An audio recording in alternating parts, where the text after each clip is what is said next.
Syarif Hidayatullah atau Sunan Gunung Jati adalah salah seorang ulama Wali Songo, majelis pendakwah agama Islam dalam sejarah Indonesia pada abad ke-14 Masehi.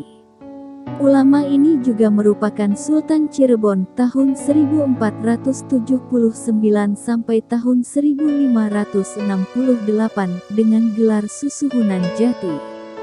Dikutip dari Sunan Gunung Jati, Sang Penata Agama di Tanah Sunda, 2020, yang ditulis Wawan Hernawan dan Ading Kusdiana, Sunan Gunung Jati lahir adalah putra Sultan Syarif Abdullah bin Ali Nurul Alim, Pangeran Mesir yang menikah dengan Nyai Rara Santang, putri Prabu Siliwangi dari Kerajaan Pajajaran. Nama asli Sunan Gunung Jati adalah Syarif Hidayatullah. Sejak kecil, sudah tampak kecerdasan dan ketekunannya dalam menuntut ilmu. Karena kesungguhannya menekuni ilmu agama, atas izin sang ibunda, Syarif Hidayatullah berangkat ke Mekah. Di Tanah Suci, Syarif Hidayatullah berguru dengan Syekh Tajuddin Al-Qurtubi. Beberapa waktu kemudian, ia ke Mesir untuk belajar kepada Syekh Muhammad Athaillah Al-Syazili, seorang ulama bermazhab Syafi'i sekaligus mempelajari tasawuf tarekat Syaziliyah.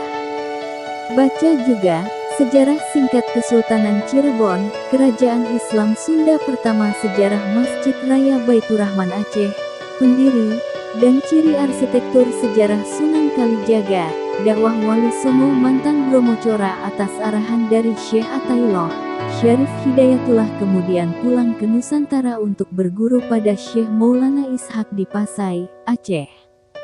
Selanjutnya, ia mengembara ke Karawang, Kudus, hingga di pesantren Ampel Denta Surabaya untuk belajar kepada Sunan Ampel. Oleh Sunan Ampel, Syarif Hidayatullah diminta untuk berdakwah dan menyebarkan Islam di daerah Cirebon. Di sana, ia menjadi guru agama menggantikan Syekh Datuk Kahfi di Gunung Sembung. Setelah banyak masyarakat Cirebon masuk Islam, Syarif Hidayatullah melanjutkan dakwahnya ke daerah Banten. Baca juga sejarah dan profil Sunan Ampel, wali pendakwah di jalur politik, sejarah Kesultanan Islam Kutai Kartanegara Gabung NKRI, sejarah Masjid Sunan Ampel, pendiri, kota lokasi, dan gaya arsitektur dakwah politik Sunan Gunung Jati semasa berdakwah di Cirebon.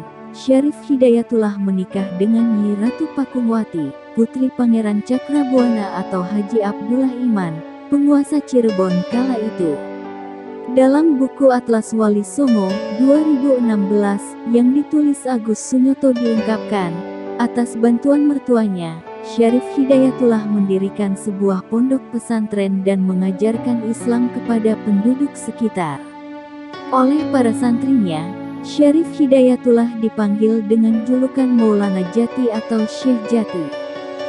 Selain itu, karena ia berdakwah di daerah pegunungan, ia digelari sebagai Sunan Gunung Jati. Setelah Pangeran Cakrabuana meninggal dunia, tampuk kerajaan Cirebon dilanjutkan oleh menantunya yakni Sunan Gunung Jati. Baca juga sejarah penaklukan Kairo oleh Kesultanan Utsmaniyah, sejarah hidup Sunan Giri, lahir, nasab, dan ajaran dakwah Wali Songo, sejarah Masjid Gede Kauman, simbol akulturasi Keraton Yogyakarta duduk di kekuasaan, dakwah Sunan Gunung Jati beriringan di jalur politik. Ajaran Islam berkembang pesat di Cirebon, Sunda Kelapa, Banten, dan banyak daerah di Jawa Barat. Untuk memperluas syiar Islam, Sunan Gunung Jati menikah dengan Nyai Ratu Kawunganten, putri Bupati Kawunganten, Banten. Salah seorang anaknya, Maulana Hasanuddin, kelak meneruskan dakwah ayahnya sekaligus menjadi Sultan Banten. Cirebon juga menjalin hubungan dengan Tiongkok.